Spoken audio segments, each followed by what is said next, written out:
Well, Baltimore has seen a significant decrease in homicides and non-fatal shootings over the last few years, and the city gives credit to a wide range of partnerships, including community efforts and law enforcement initiatives.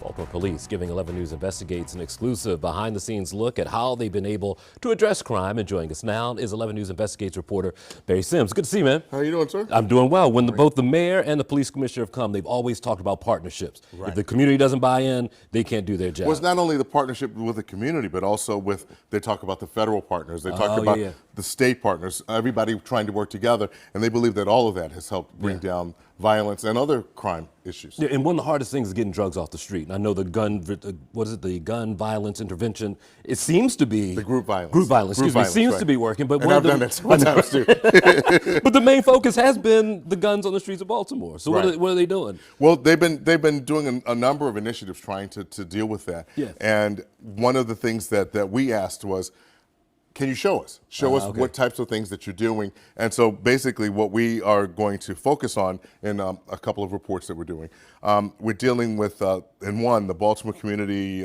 Intelligence Centers. Okay. And these are centers that are throughout the city.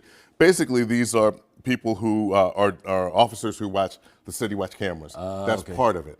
Okay. But the other part is making sure that the information that they see and that officers have sent in is sent out to everyone, so that everyone is aware of what is going on. So as it's received to them in this high-tech hub, it's going back out onto the streets to the guys who are it's going to the detectives, it's going to anyone else who maybe have to deal with that investigation. There's a big training element to this as well, and part of it, a lot of people ask how they can recognize if there's a gun on the streets, how they can determine if someone may be carrying. Well, how officers can, yes. And one of the things that we found, I can talk about this too, is that one of the things that they told us is that because of the things that they've been doing, they've got at least 1,400 guns off the street since January. Man. 1,400. And the other issues is dealing with the kinds of weapons they're finding. Okay.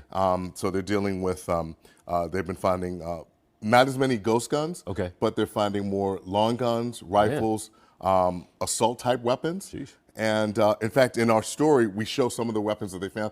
And also, there was a carjacking that went on in real time while we were there. And so we show that. As you were there? They were chasing a carjacking suspect. Wow.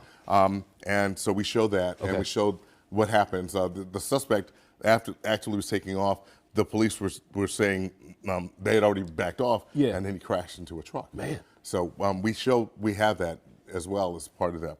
But you asked about the training and stuff. Yeah, because a lot of the stuff they have to do on the fly, but they would have had to seen something beforehand. Yeah, how do they handle that? So we also saw virtual reality. And using headsets and video screens, and also interactive scenarios. Okay. And that's part of the training now. And so we went and we watched that, and we also got to see how officers react. Yeah.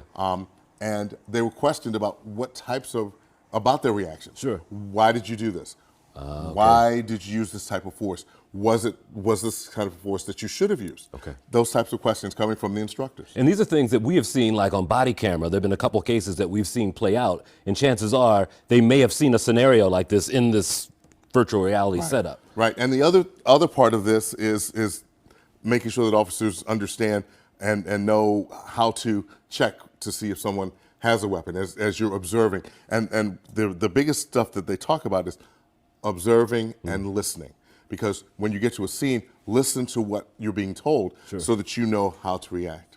This is all a new wave of policing. I mean, it seems like now they're doing a little bit of sociology as well as some police work as well, so they can interact well with the public. And it also goes into making sure that officers understand, look, we know that there may be some mistakes, there may be things that go wrong, but the thing is, we want to make sure that you're well equipped, that you're ready so that when you go out on the street, you know what you're doing. Do you think are they talking much about how they interact just on a regular day with the community? I remember as a little kid growing up, there was somebody on foot patrol who knew my grandmother's name. Right. And I know that they have been trying to do more and more of that, but then again, one of the issues is making sure they have enough officers on the streets, making all those different things happen. Yeah. So just kind of walking through the community now is something they want to do, but they haven't been able to do it as well as they would like to. One issue at a time. All right. Thank you, Barry. Good to see you, man. Thank you.